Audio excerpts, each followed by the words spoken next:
LBS നടത്തുന്ന BSc nursing and paramedical സ്ട്രീമിലേക്കുള്ള നമ്മൾ ആപ്ലിക്കേഷനൊക്കെ കൊടുത്തു അല്ലേ.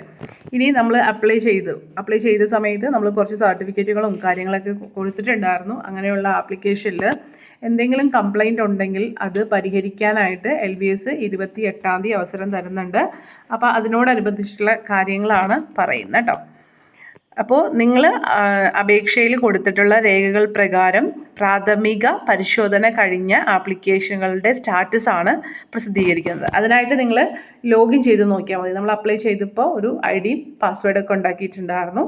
അപ്പോൾ അത് വെച്ചിട്ട് നിങ്ങൾ വെബ്സൈറ്റിൽ പോയിട്ട് LBSൻ്റെ വെബ്സൈറ്റിൽ പോയിട്ട് ഞാൻ കാണിച്ചു തരാം. അവിടെ പോയിട്ട് ലോഗിൻ ചെയ്യുക. ലോഗിൻ ചെയ്ത് കഴിയുമ്പോൾ നിങ്ങളുടെ സ്റ്റാറ്റസ് അവിടെ കാണിച്ചിട്ടുണ്ടാവും. അപ്പോൾ അതിൽ ചിലപ്പോൾ അപ്രൂവ്ഡ് എന്ന് കാണിച്ചിട്ടുണ്ടാവും, അല്ലെങ്കിൽ ടെമ്പററി ഇതിൽ വച്ചേക്കുന്നതെന്ന് കാണിച്ചിട്ടുണ്ടാവും. അപ്പോൾ അതെന്താണോ അവിടെ കാണിച്ചിരിക്കുന്നത് അതനുസരിച്ചിട്ട് കാര്യങ്ങൾ ചെയ്യുക കേട്ടോ. അപ്പോൾ നമ്മൾ ഇപ്പോൾ എന്തെങ്കിലും ഇത് പറഞ്ഞു, ഒരു റിസർവേഷൻ പറഞ്ഞു, അതിനോടനുബന്ധിച്ചിട്ട് സർട്ടിഫിക്കറ്റുകൾ അപ്ലോഡ് ചെയ്തപ്പോൾ ചിലപ്പോൾ പറഞ്ഞ അതോറിറ്റി എന്നല്ലാതിരിക്കുകയോ അല്ലെങ്കിൽ ക്ലിയർ ആയിട്ട് അപ്ലോഡ് ചെയ്യാതിരിക്കുകയോ അതോ അല്ലെങ്കിൽ നിങ്ങൾ വാങ്ങിച്ചേക്കുന്ന സർട്ടിഫിക്കറ്റിൽ ആ ഒരു അതോറിറ്റിയുടെ സീലോ സൈനോ ഇല്ലെങ്കിലോ ഒക്കെ അത് റിജക്റ്റ് ആവും. അപ്പോൾ അതെന്താണെന്നുള്ളത് അവിടെ കാണിച്ചിട്ടുണ്ടാവും. അപ്പോൾ ആ ഒരു കാര്യങ്ങളാണ് നിങ്ങൾ അവിടെ ശരിയാക്കി കൊടുക്കേണ്ടത് കേട്ടോ. അപ്പോൾ നമുക്കിപ്പോൾ ഒരാളുടെ കാര്യം അയാൾ ലോഗിൻ ചെയ്ത് നോക്കിയാലാണ് എന്തുകൊണ്ടാണ് നമ്മളുടെ ആ ഒരു ആപ്ലിക്കേഷൻ റിജക്റ്റ് ചെയ്തേക്കുന്നതെന്ന് അറിയാൻ പറ്റുള്ളൂ. അപ്പോൾ പറഞ്ഞിരിക്കുന്ന സമയം, അപ്പോൾ നാളെ ആ ഒരു ഇത് വരുമ്പോൾ അതിനോടൊപ്പം നോട്ടിഫിക്കേഷനിൽ ആ ഒരു ഡേറ്റ് പറയും.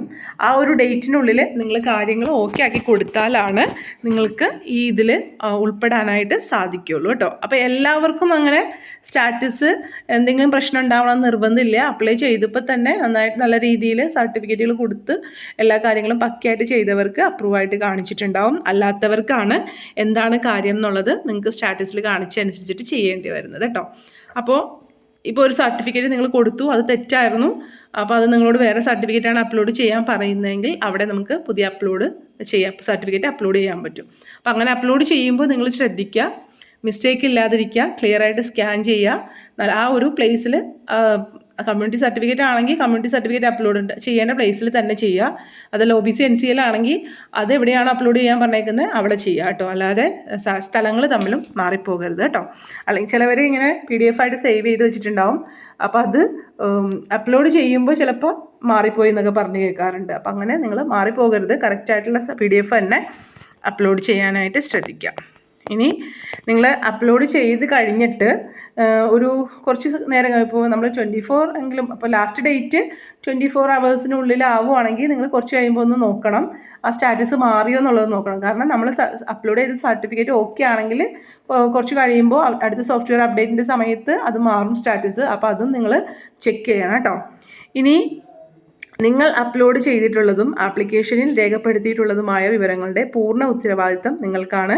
തെറ്റായ വിവരങ്ങൾ രേഖപ്പെടുത്തിയിട്ട് അഡ്മിഷൻ ലഭിച്ചാലും ഏത് ഘട്ടത്തിൽ കണ്ടുപിടിച്ചാലും അഡ്മിഷൻ ക്യാൻസലായി പോകുന്നതാണ് കേട്ടോ.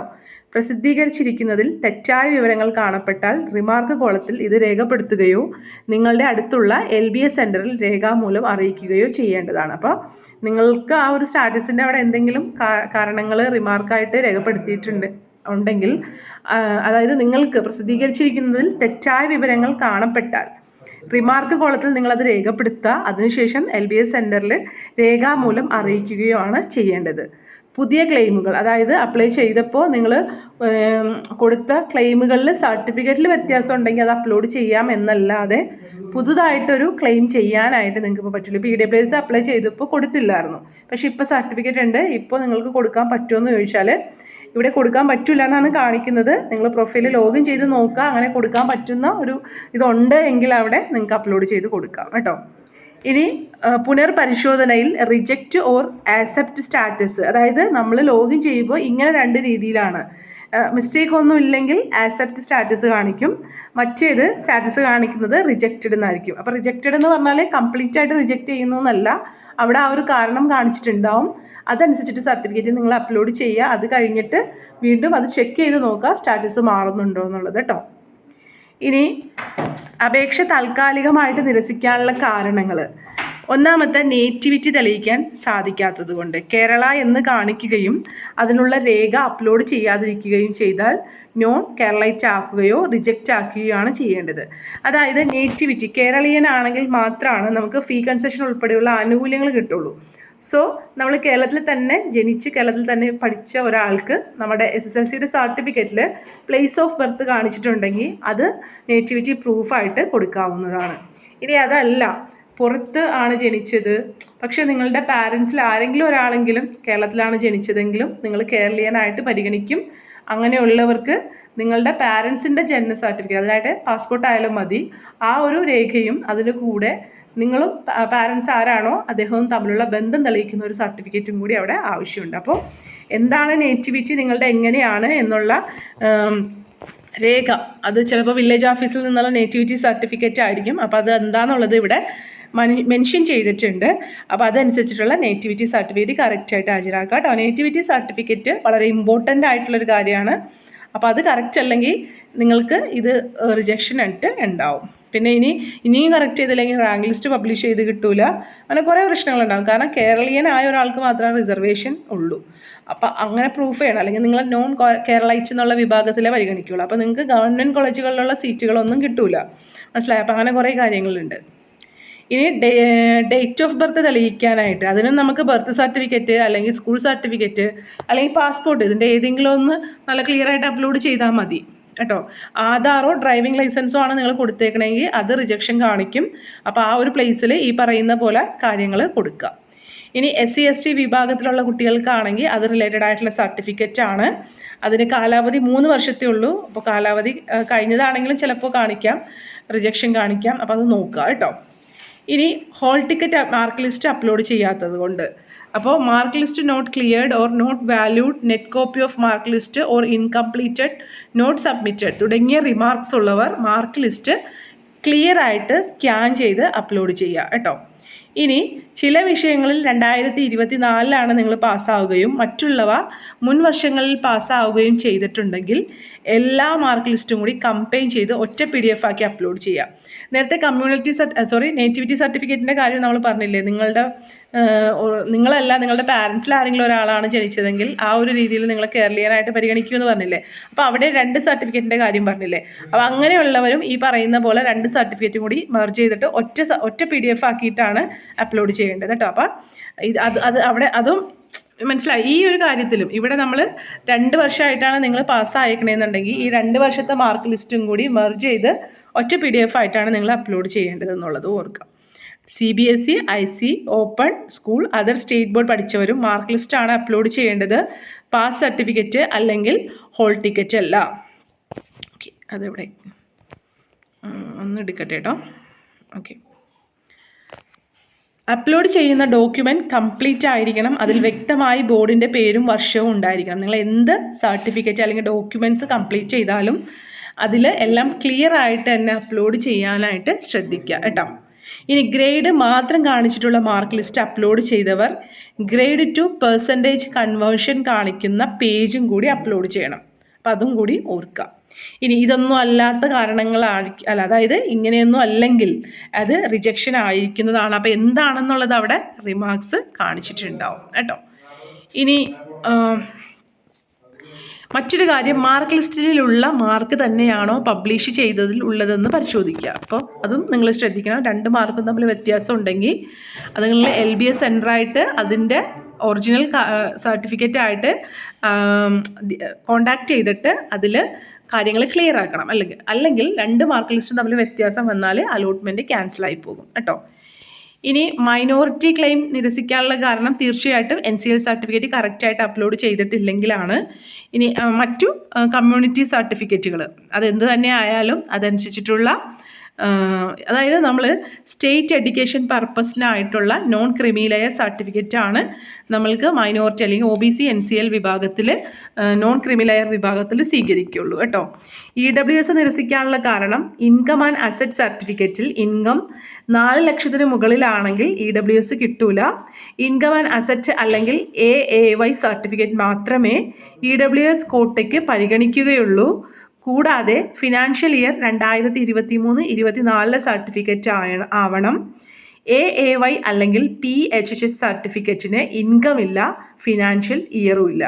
അതായത് ഈ AAY എന്ന് പറയുന്ന കാർഡ് ഹോൾഡേഴ്സ് ഉണ്ടല്ലോ, അവർക്ക് ഇൻകം പ്രശ്നമല്ല, ഫിനാൻഷ്യൽ ഇയറും ഇല്ല. ബാക്കി എല്ലാവരും ഈ ഒരു കാര്യങ്ങൾ ശ്രദ്ധിക്കുക. ഇൻകം ആൻഡ് അസറ്റ് സർട്ടിഫിക്കറ്റ് ആണ് വേണ്ടത്. അതിന് 4 ലക്ഷത്തിൽ കൂടുതൽ വരുമാനം ഉണ്ടെങ്കിൽ EWS കിട്ടൂല കേട്ടോ. ഇനി ഫീ കൺസെഷൻ നിരസിക്കാനുള്ള എന്തെങ്കിലും കാര്യമാണെങ്കിൽ നമുക്കറിയാം OEC വിഭാഗം, അതായത് നമ്മളുടെ ഫീ കൺസെഷനുള്ള കാറ്റഗറി ഉണ്ട്. അപ്പം അങ്ങനെ ഉള്ള OEC വിഭാഗക്കാരെ കമ്മ്യൂണിറ്റി തെളിയിക്കുന്നതിനുള്ള രേഖകളായ കമ്മ്യൂണിറ്റി സർട്ടിഫിക്കറ്റോ അല്ലെങ്കിൽ NCL സർട്ടിഫിക്കറ്റോ നിങ്ങൾ അപ്ലോഡ് ചെയ്തിട്ടില്ലെങ്കിൽ, ഇനി അതുപോലെ SSLCയുടെ സർട്ടിഫിക്കറ്റും പറയുന്നുണ്ട് കേട്ടോ.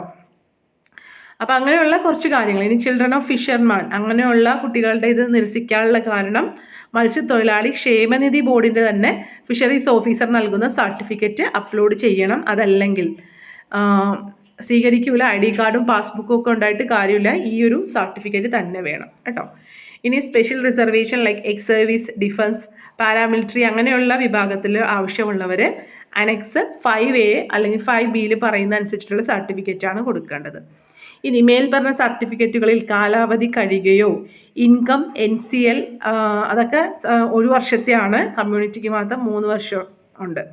അപ്പോൾ പേരിൽ വ്യത്യാസം വരികയോ വ്യക്തതയില്ലാത്ത വരികയോ ചെയ്താലും അവ പരിഗണിക്കൂല. ഭാഗികമായി മാത്രം അപ്ലോഡ് ചെയ്ത മുഴുവൻ പേജുകളും ഇല്ലാതെ വരികയോ ചെയ്താലും അത്തരം സർട്ടിഫിക്കറ്റുകളും സ്വീകാര്യമല്ല. നിങ്ങൾ ഏറ്റവും ആദ്യം ശ്രദ്ധിക്കേണ്ടത് സർട്ടിഫിക്കറ്റ് വാങ്ങുമ്പോൾ അതിൽ അതോറിറ്റിയുടെ സീലും സൈനും ഉണ്ടോ എന്ന് നോക്കുക. അതിനുശേഷം വീട്ടിൽ കൊണ്ടുവന്ന് PDF ആക്കുമ്പോൾ ഇത് ക്ലിയർ ആയിട്ട് സ്കാൻ ചെയ്ത് ബ്ലർ ആവാതെ നല്ല രീതിയിൽ ചെയ്യുക കേട്ടോ. ഇനി SC ST വിഭാഗത്തിലുള്ളവരുടെ അപേക്ഷകൾ അത് അവരുടെ ആ ഒരു വിഭാഗത്തിൻ്റെ കിർട്ടാഡിൻ്റെ പരിശോധനയിൽ ആയതിനാൽ അവരുടെ ആക്സെപ്റ്റഡ് സ്റ്റാറ്റസിന് മാറ്റമുണ്ടാകാൻ സാധ്യതയുണ്ട്. അപ്പം അങ്ങനെ എന്തെങ്കിലും കൺഫ്യൂഷൻ ഉള്ളവർ ഒന്ന് കോണ്ടാക്ട് ചെയ്യുക കേട്ടോ ഇതായിട്ട്.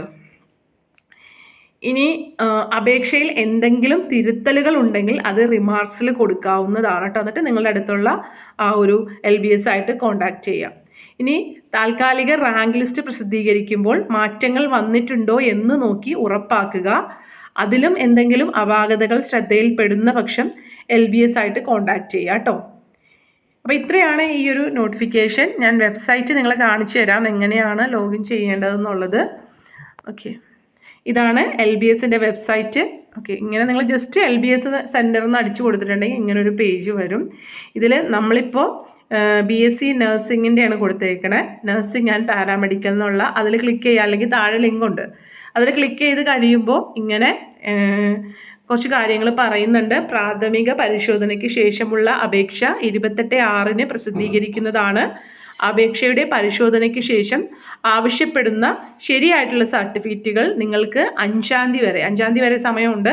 വൈകിട്ട് 5 മണി വരെ ഉള്ളൂ കേട്ടോ. 5 മണി എന്നുള്ളത് ഓർക്കുക കേട്ടോ, 12 മണി വരെ ഇല്ല. 5-ാം തീയതി 5 മണി വരെ അപ്ലോഡ് ചെയ്യാവുന്നതാണ് കേട്ടോ. അപ്പോൾ നേരത്തെ പറഞ്ഞ പോലെ നമ്മളുടെ ആ ഒരു ഇത് റിജക്റ്റ് ചെയ്യാനുള്ള കാരണങ്ങളാണ് നമ്മൾ ആദ്യം പറഞ്ഞത്. ഇനി അതിൻ്റെ നിർദ്ദേശങ്ങൾ വെബ്സൈറ്റിൽ കൊടുത്തിട്ടുണ്ട്, മലയാളത്തിലും ഇംഗ്ലീഷിലും ഉണ്ട്. നിങ്ങൾക്ക് ഇവിടെ തന്നെ കണ്ടോ ലിങ്ക് കൊടുത്തിട്ടുണ്ട്, അതിലൂടെ നിങ്ങൾ ക്ലിക്ക് ചെയ്യുക. ഇവിടെ കൂടുതൽ അറിയാമെന്ന് പറഞ്ഞുള്ള ലിങ്കിൽ ക്ലിക്ക് ചെയ്താൽ നിങ്ങൾക്കത് മലയാളത്തിൽ കിട്ടും. പിന്നെ ഇംഗ്ലീഷിലും എനിക്ക് തോന്നുന്നു ഇവിടെ ഉണ്ടാവാൻ സാധ്യതയുണ്ട്. അപ്പോൾ അത് ക്ലിക്ക് ചെയ്തിട്ടുണ്ടെങ്കിൽ നിങ്ങൾക്ക് ഇംഗ്ലീഷിൽ അതിൻ്റെ കാര്യങ്ങൾ അറിയാൻ പറ്റും കേട്ടോ.